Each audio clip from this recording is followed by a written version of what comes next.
All right, good morning, everybody. Hope everyone's doing well. Happy Wednesday. Let's dive into these markets here. Took a quick look here at good old Forex Factory. I don't see anything of concern this morning. Got a couple speakers, but I don't necessarily know that we have much to be concerned about until we reach 2 p.m. So for those of you planning on trading through kind of the balance of the day, FOMC meeting minutes will come out at 2 o'clock. Now, it's not a funds rate or, Powell speaking per se, but it's red on Forex Factory. So if it's red, it certainly gets my attention. So for those of you trading into the later part of the afternoon, just keep in mind 2 o'clock when those minutes come out, probably going to endure some volatility from that. So I think we'll go one market at a time. NASDAQ and S&P here are under some pressure. However, they are just recently testing some support. So let's just start with the indices. So let's do that. We do have some, multiple time frame confluence here. You can see we are under pressure on the 15-minute. We are under pressure on the 3-minute. We've just tested a pivot level here, 483.5. But we've been kind of respecting this channel top all morning. So I literally just drew this a few minutes ago. You can see kind of during the overnight here, we were in fairly tight price action, pop back up basically just to retest this little high that we had fallen from initially shortly after the overnight session open. And we have now kind of been in this downward push. So we seem to be consistently finding resistance at this channel top. We've just tested a significant pivot, which we are getting a reaction off of. We did react to this prior low. You can see we dipped below it, aggressively kind of pushed back up into resistance, and now we're starting to try to kind of fall again here. So weird reaction here. Whatever prompted this, it was obviously a pocket of orders or liquidity that was hit. You can see how high that buying volume was right there. So for the moment, we're going to see if we can continue our way lower. In fact, some kind of correction into this area would be welcomed, so that as we descend, should we break through this pivot level, the further along we are in this direction, the better shot we have of kind of retesting not only this channel structure, but also achieving the prior day low here as well. So we'll see how this kind of plays out. But for the NASDAQ particularly, this channel structure could provide some near-term support, but the prior daily low could also provide some support as well. So if we can continue the momentum to the downside, which we have based on the fast-moving averages, based on the 3-minute and the 15-minute MACD, we could see some continuation here. We did just find some support, obviously, so we're going to have to let that kind of run its course, do what it's going to do, and take it from there. You can see the NASDAQ here on the book map, got some liquidity both above and below. So let me just pull the ES up here. As you can see, why we just bounced, that's why we watched the S&P liquidity a little more closely. You can see right there that there's a pile of interest on the book map.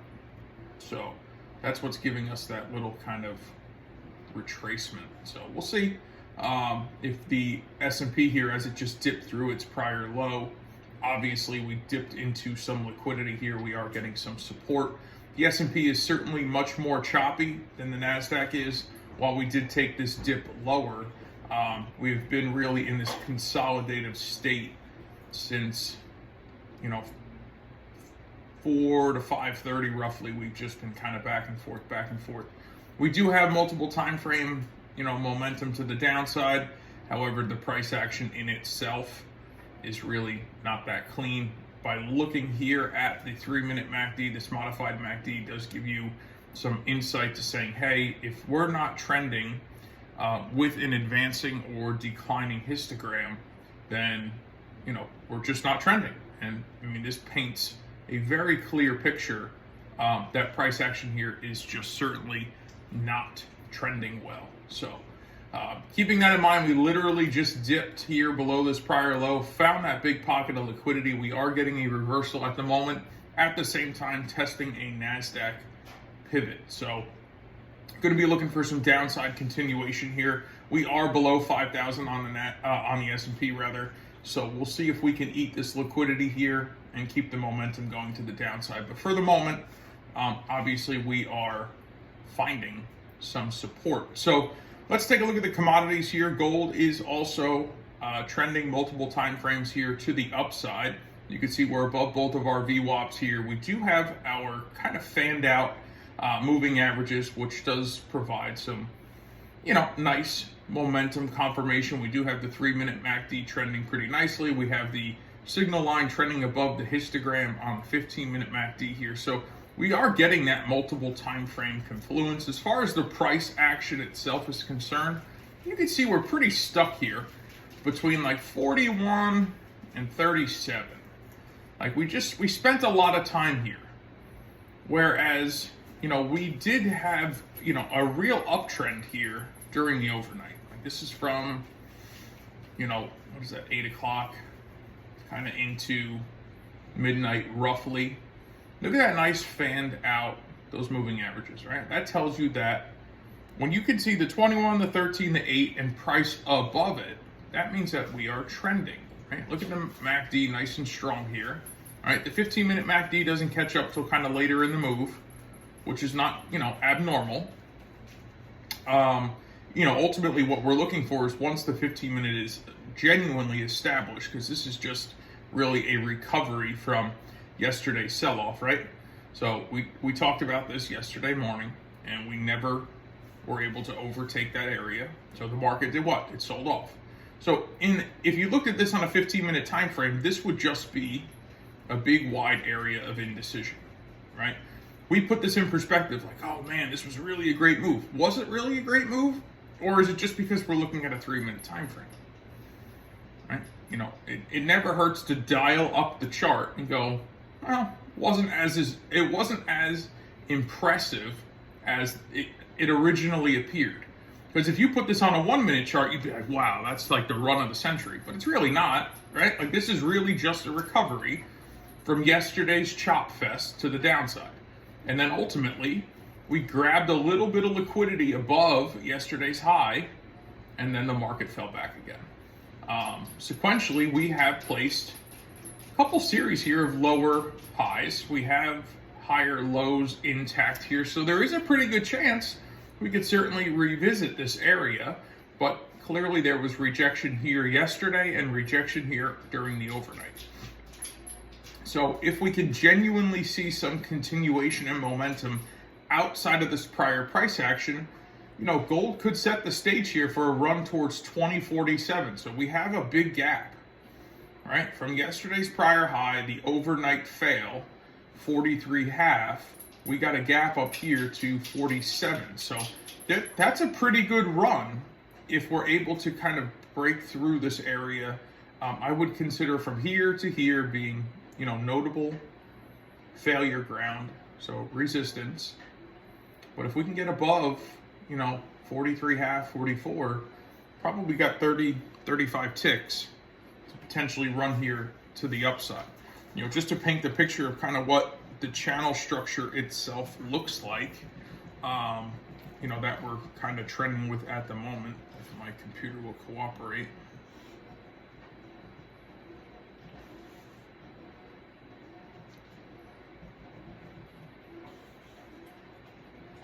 So like that's kind of the direction we're heading. All right, so as we approach this area right here, we're not only gonna reach channel high, we're gonna also reach yesterday's high and then the overnight high.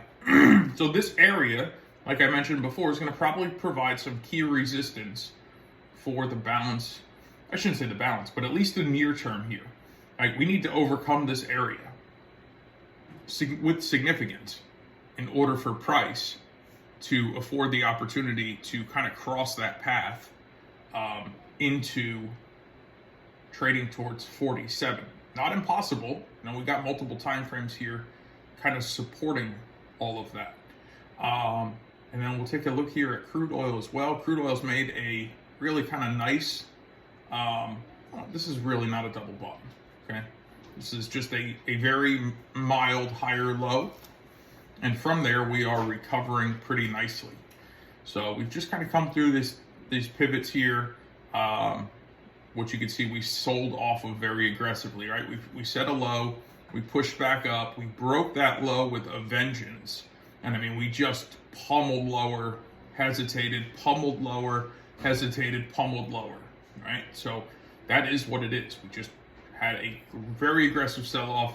This is really kind of a continuation of yesterday, right? We saw liquidity early in the market.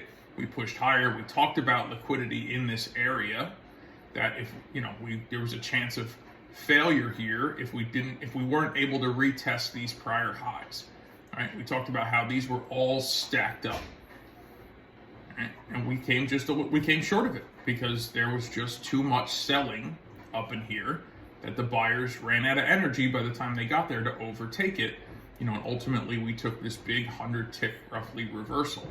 So had a little sideways action during the overnight, big sell off from this area. We've just reapproached this area. So if there was a spot that there's a chance that, you know, we could reverse back lower, it's probably in and around the area that we're at currently.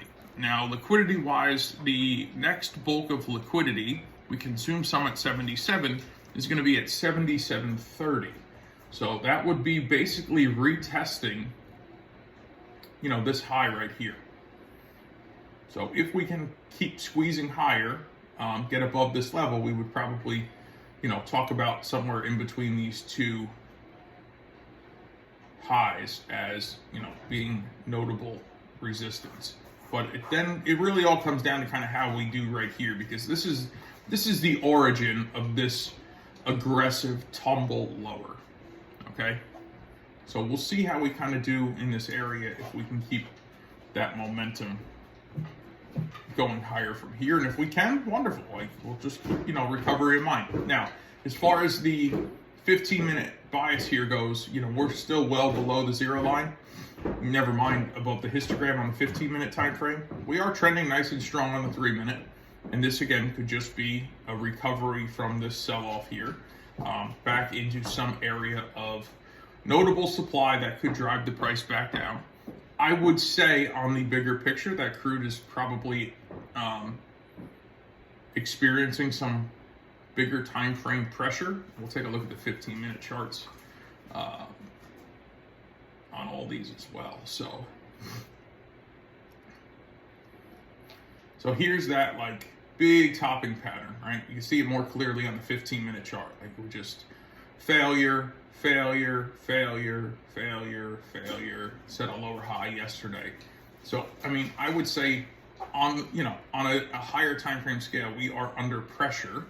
And I think that this area that we're currently at is going to serve a purpose of either providing the opportunity to go higher or go lower. You can see the 1 hour time frame definitely under some pressure, after yesterday afternoon. You know, we went subtle here for a period of time, certainly not trending higher, but, you know, we continued with that pressure kind of during that sell-off this morning. So, you know, I would say that there's still kind of a better than not chance that we, you know, have a bias here to the short side, that if we can find a spot of reversal, that may be, you know, a possibility, to see how that transpires. For the NASDAQ and the S&P, also under pressure here. The 1 hour MACD still well below the zero line in the histogram. So, you know, even though we've kind of went sideways here, you know, that to me is under pressure, right? Until proven otherwise, like that to me is under pressure. That's kind of the definition of a downtrend. Here's the really significant high. Here's the lower high, you know. So to me, I think we're trending lower for the moment. S&P as well. You can see very clear. You know, when price go like this was, you know, an uptrend, right? We kind of peaked out here. I don't want to call this a double top, but, you know, like we failed at this level, and then, we have a low here, and if we place a lower low, then, we're probably in for some more downside action. So 5,000, obviously a super psychological number there for the S&P and really the U.S. stock market as a whole. So we'll see if we can regain that and keep going higher. Where inversely, notice where gold is, right? Like gold was in this notable downtrend. We take this huge dip down. You can see we formed this bottom. There's like a double test right here. And then we've been making higher highs and higher lows. Now, key area where price fell from is kind of right back where we're at right now. So we failed yesterday. We failed during the overnight. So again, it would be really important for us to push towards 47 because that's going to take us right into this high here. And that's going to provide probably a fairly strong area of resistance. And to overcome it, we could consume a whole bunch of liquidity there. So like I mentioned, crude, kind of in a sensitive area where we are currently. Depending on how we do there, we'll see if we start the process of falling back or, if we can overtake this area. The NASDAQ, the S&P, we're going to have to see, do we pivot off of the NASDAQ pivot, not to be redundant, or the fail of the test of the prior low on the S&P where we found all this liquidity. So if that's the case, we probably, we could start the process of reversing here, potentially heading back higher. Don't want to discount that. But I would say that we are, based on the 15-minute time frame, we are looking for shorting opportunities at the moment. And for gold, we're looking for buying opportunities. You can see gold just tested that channel line that I had drawn on the chart as we got together here. Again, this area is going to serve as kind of key resistance. So ideally, we'd like to buy gold based on higher time frame momentum. Ideally, we'd like to look for selling opportunities on the indices based on higher time frame momentum. And for crude, we're going to let crude dictate to us if it's going to set the stage for an upward momentum on the higher time frame, or if we're going to reverse and start going back lower. So I would call crude a bit of indecision on our higher time frame. So we'll see if the indices can penetrate these areas, potentially go lower. Crude, we'll see if we can get either a definitive higher time frame uptrend in play, or if we start kind of rolling back over here. See quite a bit of selling, increasing selling kind of coming in this area here. And for gold, ideally like a buying opportunity based on higher time frame momentum. So that's what we're going to hang out for this morning. That's what ultimately we are looking for, just based on what the charts are telling us themselves. We did talk about, what the indices are suffering right now as far as support. We have talked about what gold is suffering right now as resistance, and we've of course talked about what crude is suffering right now as resistance. Again, this could be a key turning point for crude to start the process of falling back lower, but we will let, of course, the chart really dictate to us what we'll be looking for. So I would say indecision here on crude, like I mentioned. I'd be looking for selling opportunities based on higher time frame momentum on both of the indices, and buying opportunities here on gold based on the higher time frame momentum. Granted, we can get above yesterday's high and the overnight high on gold, and granted, we can get below this pivot on the NASDAQ and the liquidity that is very apparent on the S&P. So that's where we're at. We'll hang out for a little bit. We'll keep monitoring all four of these markets. We'll keep kind of discussing along the way. Should the things that we would like to see transpire, and then potentially where those opportunities would or could be setting up. So that's where we're at for this morning. Again, no economic data today, at least not this morning. We do have Fed FOMC meeting minutes at 2 p.m. So for those of you trading later in the day, I would jot a note down just to remind yourself that that is going to likely stimulate the market. We have the 9 o'clock open for the crude market. So of course we'll see some volatility that comes from that. We have the 9:30 U.S. market open, which of course will see some volatility from that. We'll set, we'll let the opening range kind of place itself and see if that helps us along a particular direction. So that's the plan for this morning, and we'll keep it updating as things progress a little bit here. But that's kind of a nutshell where we sit here on all four of these markets. Again, I wouldn't be surprised if crude starts the process of falling back here. Tested resistance here, so we're going to want to see that overcome on gold, and obviously these support areas here on the indices going to play a vital role in them going lower.